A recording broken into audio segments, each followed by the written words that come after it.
Welcome to what is the first of our regular little videos about play. So what I'm going to do is I'm going to talk to you about a couple of concepts involved in play. There's loads of different ways of categorizing play. I'm not so much concerned about those as I am about the concepts, the deeper concepts within play. I think the reason Jim has chosen to include play as part of the New Moon Mindset program challenge, I think it's because he's realized the tremendous benefits to our health that play has and the potential that it has to enrich our lives in a number of areas. Play at its most basic is it's fun. It's generally unstructured. I mean, you can play games. The games will have structure, but the play in and of itself, if you're not playing a specific game, play is generally unstructured. You're not going into it with a specific objective to be achieved. It's exploration, it's creativity, and it is mindfulness in action. What you will find is when you're playing, you're normally going to have a big feckin' grin on your face and you're going to be totally caught up in what you're doing.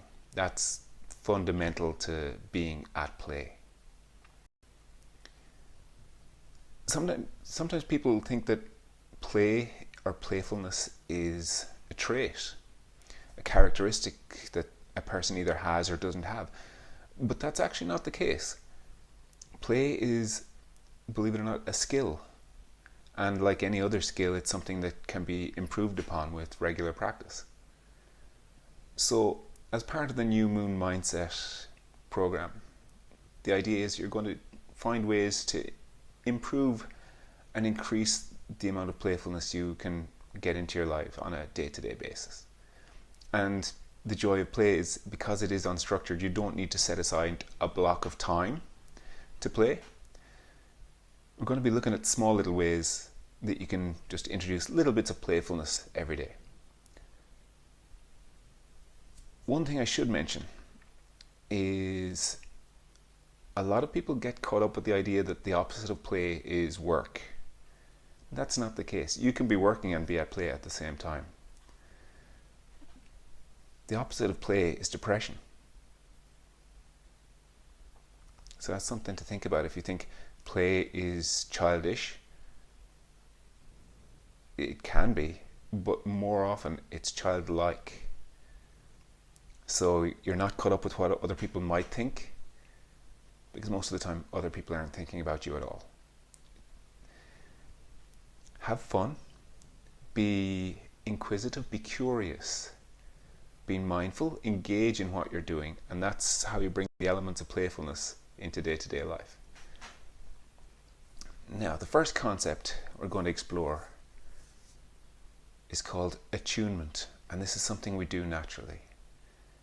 It's the basis of human interaction on a very deep level.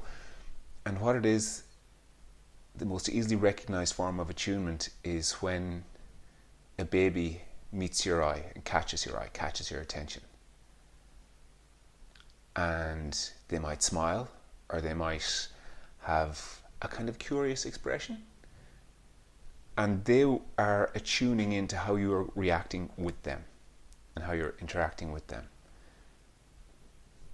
So here's your task for this next few days. Look out for opportunities to tune in to another person. We have these opportunities every time we make eye contact with somebody, particularly with maybe a stranger or with somebody who we already know, but we're not already actively engaged in a conversation. Babies and small children are the easiest because they're more playful generally. They're less inhibited than we are as adults. Baby catches your attention, give it a big smile, big happy face, or make a silly face. With playfulness, silly is good. Try that out. Do it where and when you can. And I look forward to seeing you this evening at 9:30 p.m. GMT for our Facebook Live.